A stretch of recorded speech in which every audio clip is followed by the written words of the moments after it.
que al parecer la relación entre el legislativo y el ejecutivo va a seguir rota, y va a seguir rota por algún tiempo, ¿no? Ayer conocíamos en la Asamblea Nacional, se generaron dos noticias. Primero, la Asamblea dice, miren el veto que mandó el presidente a la ley de lavado de activos, prevención para el lavado de activos, llegó extemporáneamente, es decir, nosotros lo vamos a mandar a publicar sin atender el veto porque llegó el 25 de julio y ya no está. Sin duda habrá, por decirlo, algún roce con el Ejecutivo por esa decisión de la Asamblea. Y luego, ayer aquí en este mismo espacio, Yairén Noriega, asambleísta, nos decía, hemos hecho una auditoría al acuerdo entre el Ecuador y el Fondo Monetario Internacional y hay varias cosas que nos preocupan.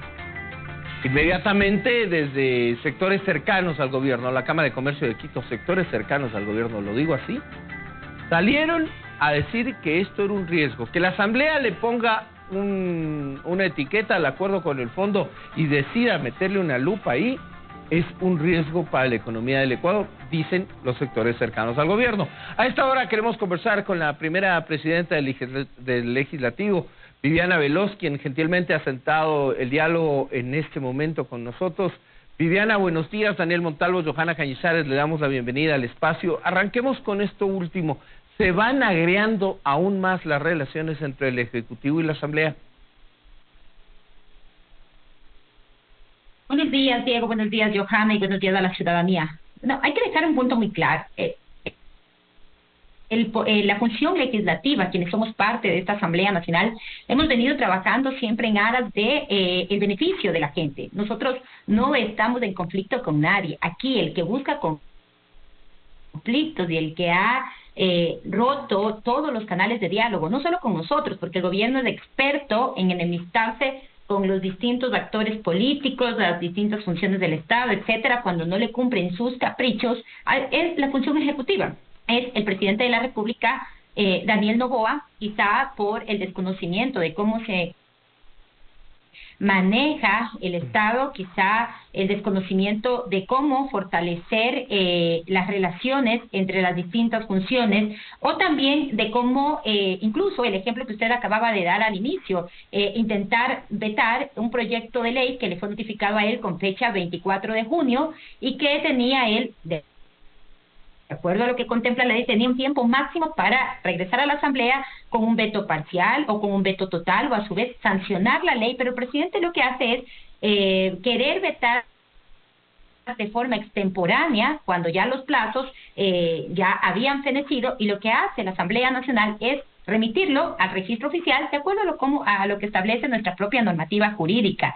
Y es uno de los tantos elementos que demuestran la falta de la capacidad y conocimiento que tienen desde Carondelet, incluso desde la Secretaría Jurídica de la Presidencia. Recuerden también que hubo una acción también que los distintos académicos en los medios públicos, etcétera, y los medios de comunicación sacaban cuando el presidente intentó vetar una ley que ya fue vetada y que la Asamblea dio paso a una serie de ratificaciones y de allanamientos en unas reformas que estaban de la ley de seguridad social. Entonces, es el gobierno que desconoce la normativa, intenta hacer cosas después de los tiempos, y cuando la Asamblea le dice no, está equivocado, así no procede, entonces el gobierno empieza a denostar de la Asamblea, a inventar estas cortinas de humo, a crear estos shows mediáticos. Y recalco, el que vive en un enfrentamiento diario con el resto de las personas y con el resto de las funciones es el presidente, no la legislatura.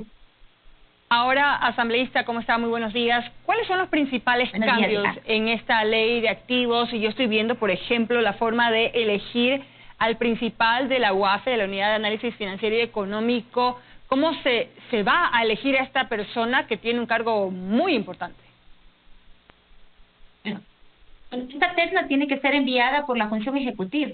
Es una terna que va a ser enviada por la función ejecutiva y que termina siendo designada por la función legislativa. No es que se le ha quitado potestad a la función ejecutiva, pero también hay que recordar que en este momento la UAFE incluso tiene funcionarios que están ya ahora, entiendo, siendo investigados porque terminan siendo una especie de cómplices o de operadores de quienes lavan dinero fruto de la economía criminal. Nosotros en la Comisión de Fiscalización, como ejemplo, hemos llamado a comparecer un sinnúmero de veces a los representantes de esta institución y no asisten, y también hemos solicitado información, hemos requerido incluso que se haga estos análisis a funcionarios, en este caso de los jueces, de los fiscales, que han terminado siendo involucrados en casos que han sido de conmoción pública, pero que la UAFE, ¿qué es lo que nos dice? Primero, que no pueden entregar una información. Segundo, que no son sujetos o que no hay denuncias para que sean sujetos de este análisis financiero por parte de la institución. Y lo que hemos realizado a través de estas reformas a la ley de lavado de activos, y que son reformas que fueron incluso incorporadas, propuestas por la misma función ejecutiva y tramitada por la presidenta de esta comisión, que es de ADN, la señorita Natalie Farinango, ha sido en aras de fortalecer a esta institución y de atacar a la economía criminal como tal, incluso evitar que hayan operaciones que sobrepasen los $10,000, y que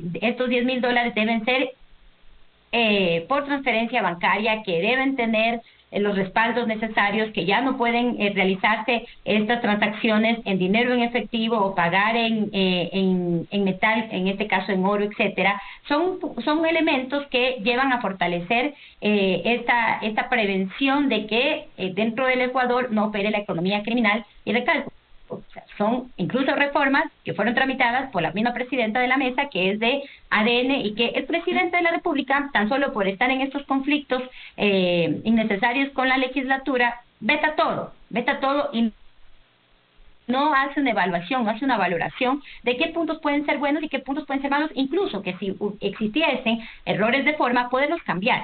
Lamento que lo haya hecho después del tiempo previsto, y no es que la Asamblea está bloqueando o estableciendo un candado, sino que es él, a través de quienes manejan la Secretaría Jurídica de la Presidencia, que lo hacen por fuera de los tiempos y le hacen también cometer errores y pasar vergüenza. Asambleísta, a esta hora el continente, la región y algunos países del mundo tienen una posición dividida respecto a los resultados de las elecciones del fin de semana en Venezuela. Hay quienes incluso dentro de la tendencia del progresismo a la que ustedes en Revolución Ciudadana dicen pertenecen, han sido críticos con el proceso electoral en Venezuela y críticos con las actitudes del actual presidente o de Nicolás Maduro. Incluso hay quienes lo han calificado de dictador. ¿Ustedes tienen una posición? ¿Creen que esto pueda, incluso como alertaban algunos analistas ayer a través de redes sociales, pueda enfrentarlos a su propio discurso de hoy en las elecciones de febrero de 2025? Bueno, recordemos que en cada elección siempre quieren asustar a la población ecuatoriana y decirles: no queremos parecernos como Venezuela, no queremos ser como Venezuela, etcétera. Y resulta que nosotros tenemos indicadores de criminalidad más elevados que la propia Venezuela. Ahora, refiriéndonos y en el tema de la economía, los mismos organismos internacionales han manifestado que la economía venezolana va a crecer en un 8% y que la economía ecuatoriana, si no estoy equivocada, si no me corrigen, va a decrecer, y que tendría un estancamiento económico. Ahora, refiriéndonos a la situación por la que atraviesa Venezuela, primero yo hago un llamado a la paz, a que se restablezca la paz, que la población venezolana, sus autoridades, actúen de acuerdo a lo que contempla tanto su Constitución como también su normativa, que entendemos que un proceso electoral es un proceso que motiva a ir a las urnas con principios democráticos, con convicciones democráticas, y que la voluntad del pueblo expresada en las urnas siempre debe ser respetada. Ahora, si existe cualquier impugnación, debe hacerse también esta en el marco de la ley y garantizando la paz y los derechos de los ciudadanos, sin presiones ni injerencias de ningún tipo, que es lo que en este momento estaría sucediendo en Venezuela. Por eso invocamos, yo de manera personal invoco a que los diferentes actores políticos en Venezuela puedan actuar, recalco, en el marco de la Constitución, en el marco de la ley, en el marco de los principios democráticos, y permitiendo todos los recursos legales a fin de que no quede dudas de la voluntad del pueblo y la legitimidad de este proceso electoral, que pueda transparentarse la decisión que tuvieron los venezolanos en las urnas este domingo para que de esa forma no haya ilegitimidad y también se vuelva a recuperar la paz en el hermano país. ¿Y usted, como vicepresidenta de la Asamblea Nacional, acepta la reelección del presidente Nicolás Maduro? Mire, no es que yo acepte o no acepte, mal haríamos nosotros en, primero, tener intromisión dentro de un país que no es el nuestro. O sea, puede ser una opinión, porque yo en el Ecuador puedo ser la primera vicepresidenta de la Asamblea Nacional. En Venezuela seré una persona más, una ecuatoriana más. O sea, entonces, es la opinión que nosotros podamos tener. Hay países en los que los ciudadanos, en los que los candidatos o quienes están en el ejercicio de la presidencia han ido a las reelecciones, llaman a estos ejercicios democráticos y es el pueblo el que termina decidiendo, tal cual como ha pasado en El Salvador también con el presidente Nayib Bukele, que ha sido reelecto nuevamente, y también en otras democracias. Ahora, lo que yo estoy recalcando, Johanny, para que quede claridad, es que se deben transparentar estos resultados en aras de mantener la paz en este país, en aras de que no quede duda de la voluntad del pueblo y de esta legitimidad de este proceso electoral como tal. Es mi opinión personal. Yo sí hago un llamado a la paz, incluso que se pueda, como digo, si hay un mecanismo de impugnación que hayan presentado, también que este sea dentro de la normativa jurídica que rige en este país. Entonces, con esto último, usted nos deja claro, no están de acuerdo, por ejemplo, con esta auditoría que pide hacer Naciones Unidas, que sea externa. No, yo le estoy diciendo que en aras de, no es que esté o no esté de acuerdo, en aras de que se transparenten estos resultados, que no debe haber injerencia de ningún otro país, debe respetarse la voluntad de los electores, pero que en aras de que haya legitimidad deben transparentarse los resultados y que los mecanismos de impugnación que hayan presentado estén de acuerdo al marco de la ley y de la Constitución de este país, para que se garantice la paz de los ciudadanos y para que se garantice la legitimidad de una elección. No podría opinar más allá, primero porque yo no he sido vedora de este proceso, no he estado siguiendo muy de cerca este proceso, desconocemos la normativa de este país en cuanto a los acuerdos tengan suscritos con los organismos internacionales, etcétera, pero sí hago un llamado a que se transparenten estas decisiones para que se pueda recuperar la paz que en este momento se estaría perdiendo, de acuerdo a las noticias que estamos viendo a través de distintas redes sociales, y que esto sí podría alterar el orden democrático de este país.